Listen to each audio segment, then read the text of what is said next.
All right, we are live on the Las Vegas Triathlon Club Facebook page. We're recording. I'm John Mercer, president of Las Vegas Tri Club. And I got my co-host, Bob Gambo, for a member spotlight on a Wednesday night. Hey, Bob, how's it going? I'm doing fine. Glad to be here. Awesome. Well, Glad to have Rodo here tonight. Oh, this is going to be a lot of fun. I bet it. Yeah, we got Rodo Cow, or Rodo, we call him, endearingly. Boy, it's going. I know there's going to be a fun conversation. One of my favorite triathletes to meet up with, and favorite family man, him and his wife Addie. And I know, Bob, you're going to do more of an introduction, but they're such a great family. Oh, thank you, Sean. Always smiling and having fun. So, Rodo, great to have you on here. I'm going to actually turn it over to Bob to do an official introduction. What? I get an official introduction? You do. It's like we are pleased to have Rodrigo Cayo with us tonight.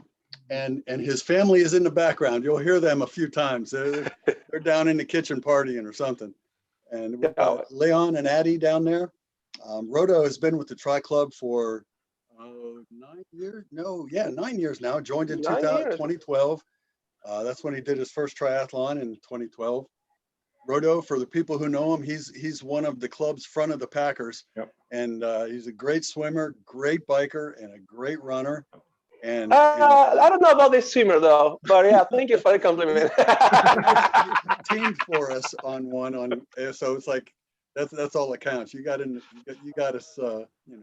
in there. I survived. I get out of the water every single time, so that's how we work. Right. It's like a submarine. You want it to surface as many times as it dives, and you do that, so you're fine. Yeah, I'm fine. But Rodo, he's a flair bartender, and he's very talented, very skilled at that, and he actually brings that to triathlon too, because one of the pictures, I will see if you remember this, Rodo. I know I can tell by the look on your face. I'm going to surprise you what I'm bringing. Yeah, like where are you going with this? Where are you going with this? But I was taking pictures of one of our club races. It was after my shoulder surgery, and I was taking pictures of people coming in on the down the hill into T2, and you were flying down the hill. You were doing 35, 40 miles an hour coming down the hill, and I was focusing in on you to catch you coming down. And you did that leg kick over, stepping on, and you were standing on the, on the left pedal, and you were coming down. You had already dismounted, going about 30 miles an hour. And I thought, this is cool as hell. So, I got a picture of you coming into T2, and then you just locked up the brakes and stopped right, and you ran into the transition area. I know exactly what picture you're talking about. I still got it. It's one of my favorites. Do you remember that? Remember that race? Yeah, I got a picture. I know exactly which one you're talking about. Yeah. You're responsible for a lot of good pictures. My wife takes a lot of good pictures. The one coming into T2, and then we got you and Addie and Leon coming up to the finish line, and it's just such a cool picture. So it's just a thrill to have you in the club. You add so much flavor to it. Thank you. I love the club. Thank you, and thank you for inviting me there. Yep. How you doing? How are things going? I'm just going back to training on the schedule. So the whole quarantine, I was just no schedule, just a lot of running every time I wanted it, a lot of mountain bikes. So I just went back. This is my second week. So that's it. It's on again. So I'm doing great. I start training. I'm more positive. I like life better. I'm a better person. So I'm more tired, but I'm a better person overall. So yeah, life is good. That's wonderful. Great. Well, and Rodo is one of our past point series winners, and that's so cool because you're right. Bob, you're right. He's a friend of the packer, and it's fun to see him racing. But Rodo, I'm curious as to your first triathlon. Do you remember your first race? Of course, I do. It was Las Vegas Triathlon in September. I did the duathlon, the Tri Club duathlon first, and then I think it was in August. It was the last triathlon of the year, and I did the duathlon. First time ever. I didn't know what I was doing, and then I jumped on Las Vegas Triathlon. Back in the days, I was in my early 30s.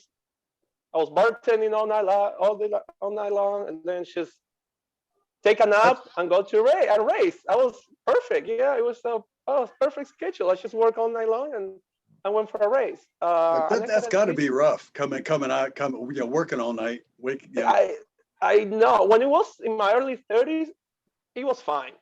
Now I did it one time. I was like, okay, this is the last time I'm doing this because cramps everywhere. It hurts. Like my mind is not into it. It's just like the next day I hate life. So I had to stop that. One of my best buddies and somebody that really helped me in triathlon, Chris Feather, he bartends too. So I took a lot of advice from him, but still, I don't know how he does it. Like now I take the night off before the race, and then I go there at least with some legs ready because it's impossible. Yeah, now that you're an old guy, right? I'm changing age group. I'm getting to in the 40s, man.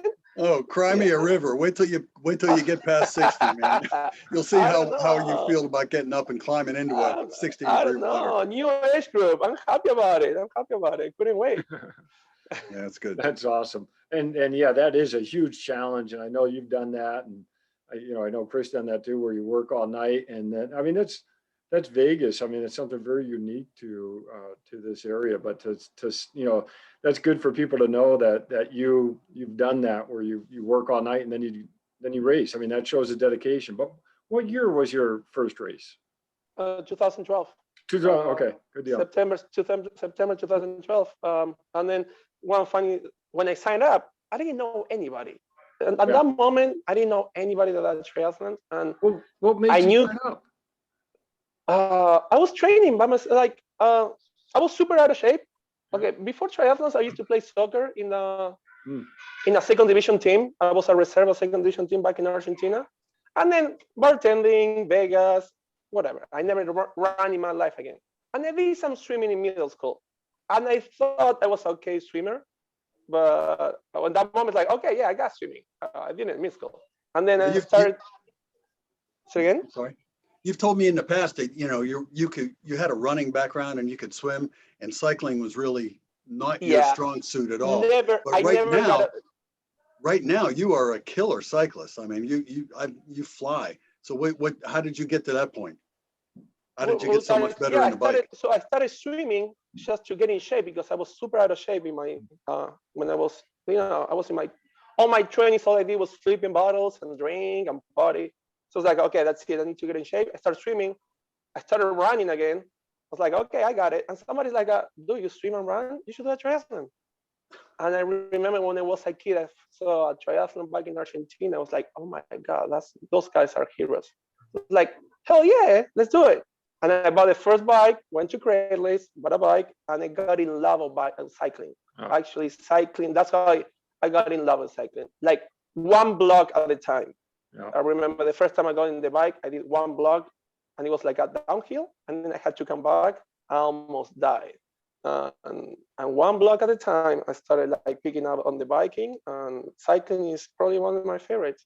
Definitely one of my favorites. That's the coolest message, because right now you're just a rocket on the bike, and for you to let everybody know that you went a block at a time. And you built up from there, and that it was not easy to get started. No, it was rough. I mean, people that live here know. I used to live on Alta's road. So Alta is downhill to the strip, or uphill to Red Rock. So I did one block going downhill and coming back. And I'm talking Alta and Buffalo. So it's like what, 3%, 4%? I don't know how it is. Probably 3%. Almost died. I was like, oh my goodness, how out of shape I am. How hard is cycling?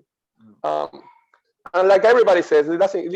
I mean, I still almost die every single I try to almost die every single interval, but at least I can do more than one block. But the feeling, nothing changed. It's just, I don't know, faster and longer. But I don't know. You know how cycling is.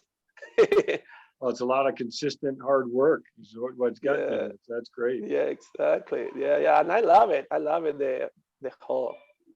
I don't know why I click on cycling. I don't know what it is, but I love it. Hey, well, tell me something. You when you started biking, you were saying, where you lived, there was maybe a 3% grade, 4% grade. I mean, the Las Vegas Tri bike course has got a couple of steep hills on them. How'd you like those? Yeah, but I started training the whole 2012 for that. I put a lot of time. It was the time when my wife was pregnant. So that was the perfect excuse to get out of the house. Mhm. So for the first triathlon, even I didn't know what I was doing. I put a lot of time. Of course, a lot of time, like, I swam with the run technique. Biking, I didn't know what I was doing. Running, okay, it's running. But I put a lot of time. So when I got, and I went there with you guys, and a lot of the guys helped me at the beginning. Joe Micali helped me at the beginning. Monique Pullen, that she's not here. She doesn't live in Vegas anymore. She helped me. So I knew I was getting into it. Like, I like to be prepared. That's something I learned on flare bartending. Like, just be prepared, train. So I already had that mentality. So when I get in triathlon, I did the course several times before the race, even before the duathlon. So even I was slow, I knew I was getting into it. Mhm. Okay.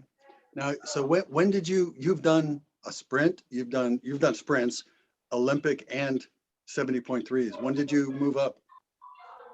It actually took. I'm taking my time for the full Ironman. I was the coach at the moment that I had, like, to make me go just step by step, and I'm not rushing it. I didn't want. I want to do this. I just want to do right every single distance. So the 7.3 took like 4 or 5 years. Okay. So I've been on the sprints on the Olympic for 4 or 5 years, and then I did my first 7.3. I can't recall what year was it, but it was Tempe, Arizona, Okay. and I don't know if it was 2000. Which one do you like best? What distance do you like best? I feel really comfortable in Olympic. I still can't figure it out the half, like the second part of the run. I just fell apart. So I guess I'm going it's because you go too hard.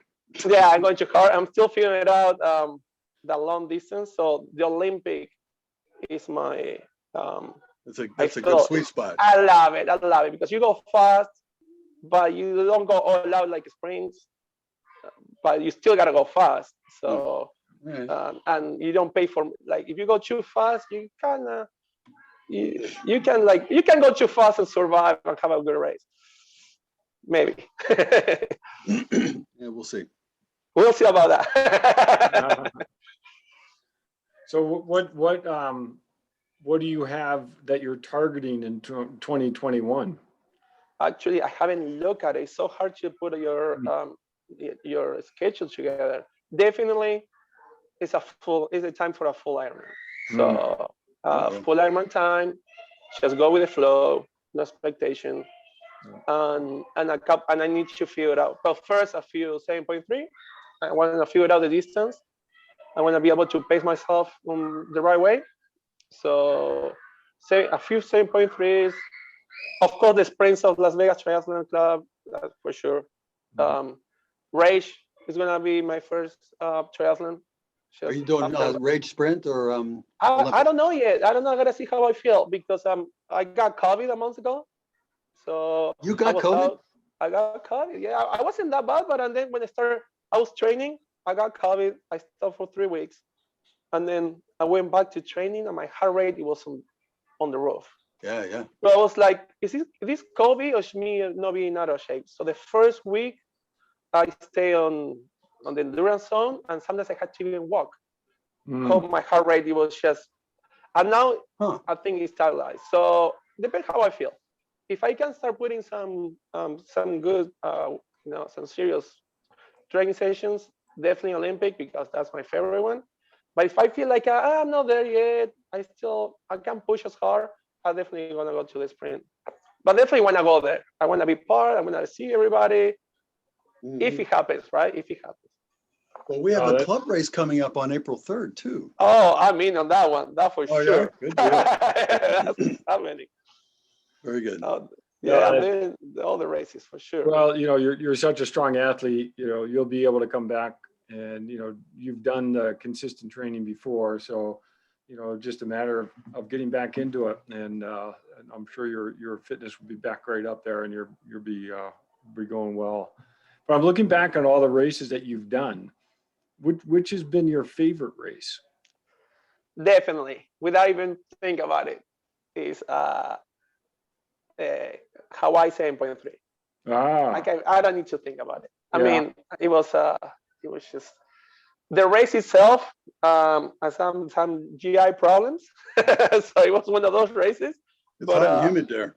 Yeah, I became really human in that race. But the race is just the swim. The swim is just ridiculous. It's just I couldn't just do the swim. I was like, okay, this is the best race already. And then the bike, and the bike course is awesome. Just like when you watch all those videos for the full Ironman. Yeah. And then the run course is not. It sucks. It's really bad actually. Yeah, but it's a golf course and pave and a lot of like small hill, and it's super hot. I mean, I don't have a problem with hot weather. We're in Vegas. That's how we train. Mm-hmm. But a lot of humidity. But the run, I did enjoy it. Mm-hmm. But overall, I can't. I mean, I can't think about a better race than that one. Like, I have a lot. I love Utah, but you can't compare. No. Are you going to go out to Hawaii this summer? You going to do the 70.3? No, I don't think so. I don't think we got plans for that because it was just it was a whole family vacation, and it was great. But I don't think this year. Something else. I want to do just a race. Also, it was a little distraction because it was a whole family vacation. I like to just go and race too. I really enjoy just focus, go to my room, put my legs up, and wait and be ready. And I enjoy that too. It makes me remember when I used to do the Flair bartender competition that I used to go, travel, put a show, and come back. So it gives me the same feeling of I'm going there for compete, no excuses. No, so no, I don't know. I don't know which one's going to be the 7.3. Definitely, I want to do an Ironman, and I would love to do one in Argentina too. Oh, okay, that's what I was going to ask you. Where would you do your Ironman? So Argentina would be really cool. It would be awesome to do one there. I don't know if it's going to happen or not, but it would be awesome. So that's where I'm from. I never go there actually, but now I'm in contact with people that do triathlons over there. So I went there. I trained for a month with them. So I was like, okay, there's a community there too. So I feel like, okay, cool. Yeah, I would like to go there. Which part of Argentina are you from originally? Buenos Aires. Okay.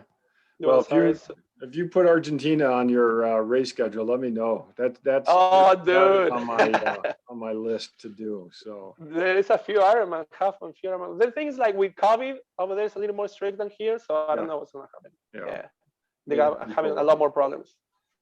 Okay, so you've done a lot of races. You've been at the top of a lot of races.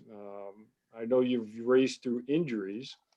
I'm wondering if you think back, what would be your proudest moment that you've had?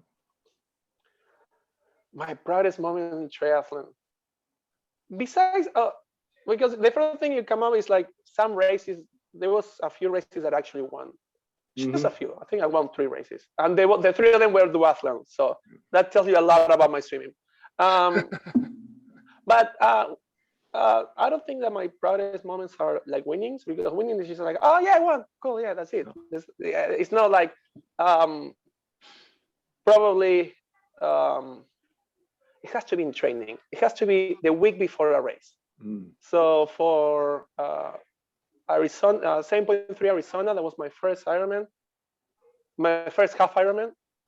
Like it was okay, the job is done. And I went through my training peaks, like, wow, I put like 96% of all the workouts all the time. I was like, I nailed every single workout that was there. I mean, I have bad workouts, but I was there. I did it. So I didn't miss that many workouts, and I didn't short out work. I was just like, I felt really good. So I think proudest moment is actually on the training.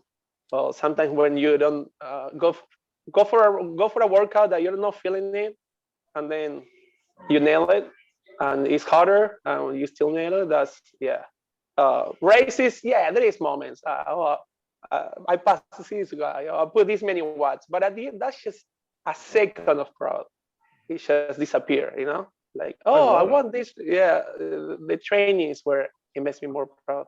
And you know, that's a cool message also. I'm glad, you know, I hope there's some, you know, beginners, some novices listening to this, the fact that you can be proud for putting in a great workout consistently and you know, and putting in work. You can be proud of the work you put in instead of there is workout. Yeah, there is workout that you don't feel it, and then you go there, and I mean, and it's hard, and then you still do it. It's hard to tell the difference between you don't feel like doing it or you're overtrained. Or I've always wondered that. So yeah, talk to me about that. It's like, I mean, it's super hard. It's super hard. Like you gotta measure, okay, how much did I sleep? I have a problem with it because my schedule, I don't sleep that much. Or I take naps. So I sleep 5-6 hours. I train. I work all night long. I sleep 6 hours. I try to sleep 6 hours. I go for a train. I take a nap, probably an hour, and then I go to work again. And then probably I train again. So there is sometimes we're like, okay, am I tired? I'm lazy. I'm tired. I'm lazy. am I tired or am I lazy? I've been there. Yeah. Or I'm just like overtrained. Or I'm on the blink of an injury. And I always check, okay, how much did you sleep? How much, how did you recover? Do you foam roll? Do you stretch? Okay, yeah, you're just lazy. Okay, you just go do it. Oh no, I slept 4 hours. Okay, maybe just take it easy. You know, so it's one workout. Go and do something. I mean, don't stay home overeating and watching TV. Do it, even if it's like recovery based. I do or stretching or yeah, mobility or something. Yeah, or something. Good like idea. Rolling. Yeah, do something. Like even if you don't feel like it. So that's my motto, especially on the weekends. That my weekends are my working days. It's like if I don't feel it, okay, I go easy. I don't have a problem do a recovery bike for hour and a half. You know, that is such a good message to do something. You know, just go. Yeah. Just go. Yeah, actually one of my first coaches, he was like, I know you're tired, just go. Okay, cool. So I take that philosophy of like, okay, even if you don't feel it and you know you're not gonna be able to do the intervals that you have to do, just get out of the house and do it. I'll do something. So that's how I operate. That's great. Yeah, and like Bob said, I mean, being proud of the training is so important because that's how you stay in the sport for a long period of time. You got to love the training. So you gotta love it. Yeah. All right. So yeah, now, you said you've gotten a lot of help from people along the way. I'm curious, what's the best advice you've been given, and what's the best advice you would give to a new triathlete? That was the one of like, just if you don't like learn how to know your body. Like that moment where like you're just lazy or you're tired or you're overtrained. One of my best advice is that one that I just said. Like my first coach that he helped me a lot is like, I know you're tired. I know you didn't sleep that well. I know you were super busy on night and you made a lot of money, but you still gotta train. So go and do recovery. You got a 2 hours training with like a lot of intervals. Yeah, I know it's not gonna happen. Okay, I want you to go get your ass and sit on the bike and bike. Or go for a run, easy run. And also at the beginning, it was hard for me to just stay on the zones and follow. Don't go too hard. You know, everybody goes too hard when it's time to go slow, and then when it's time to go hard, they got nothing else to go. So when it's time to like run endurance runs, just go easy. And then when it's time to like, okay, hills intervals. Okay, now go all out. You know, that ego, save that ego that when you, I don't want to like run slow. Save it for when you have to do intervals.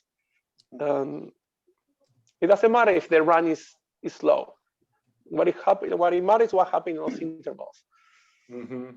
That's great. Yeah, and really that is really contemporary advice in terms of doing high intensity and doing that polarized part. Do the easy and do the hard, and you don't need to go hard all the time. You're not making any progress in the middle.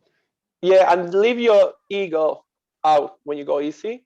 and bring it back if you want when you gotta go hard, you know. Mhm. But leave it when you go easy, because a lot of people, and I made the same mistake. It's just you go for a like endurance run, and the heart rate is all over the place, you know, because you're just going too hard. Or you do the recovery, but you don't want to run 11 minutes mile. Mhm. But then when you gotta do the interval, you got no legs, you know. So yeah, you can do you can hit like the pace you want to hit because you didn't recover well, because you didn't want to run slow. You know, that happened. Or on the bike the same, you know. That's great. That's really good. All right. So now you've you know, like I said, you've won some races, you've been podium a lot, and I'm curious, when you get to that start line, what's going through your mind? When I start a race right now, Yeah, at the start of the race, you're towing the line, I mean, the gun's something about to go off. What are you thinking? every race, I'm just focused. Just I don't think I'm thinking. I'm just like repeating like the plan. Okay, we're gonna now it's swimming. We're gonna focus on this on the technique. I wanna go easy. I wanna go to this side. So every time I'm on the race, I'm just putting in my mind, okay, what am I gonna do? When I'm getting done with the swim, I'm just thinking, okay, T1. Okay, how's T1 is gonna look? So I picture me doing it on the steps. So, but something that I really like about the tri club races is there is a smaller group. We all know each other, and we are racing against each other. Yeah. So now it's like, okay, now it feels like there's a race, because in those big races, any other big race, you don't even know who's behind you. You know who's ahead. Like maybe because I'm not fast enough, but I go to Ironman, I don't even know what's going on. So I'm just racing. You go to the local races, you might have an idea, but it's still hard to tell sometimes. But on the triathlon races, maybe we're like 30 people or 40 or 50 or whatever. And then you know you're competing against 10 people. Yeah. And you know there is a few you're not gonna catch, but then there is a few that maybe you can. And I have one of my best relationships in the tri club. We are head ahead. Yeah. And I love it. I love it. And you know who's in front of you, and you know who's in back, and you know who's catching on you. So I love those races, because now it's like now you're racing. In the other races, you're just going and do your thing. But in this one, you're racing. You know, oh, this guy just passed me. I don't know. You know the times of the people, so you're like, maybe he's going too hard. Should I follow him? No, let's go. I catch him on the run. You know, or maybe no, or maybe he got. You know, you think about you don't think about that in an Iron. I love that. No, and you are so right, and that, you know, because we do one mass start for the race. Everyone's competing side by side at that point, so you know exactly where you are. Whereas the other races, you don't know exactly where you are. So that's actually a great point. And there is always like, I don't know, I want to say 10, 15 people on top that kind of rotates, you know, who got a better day, who got a bad day, whatever.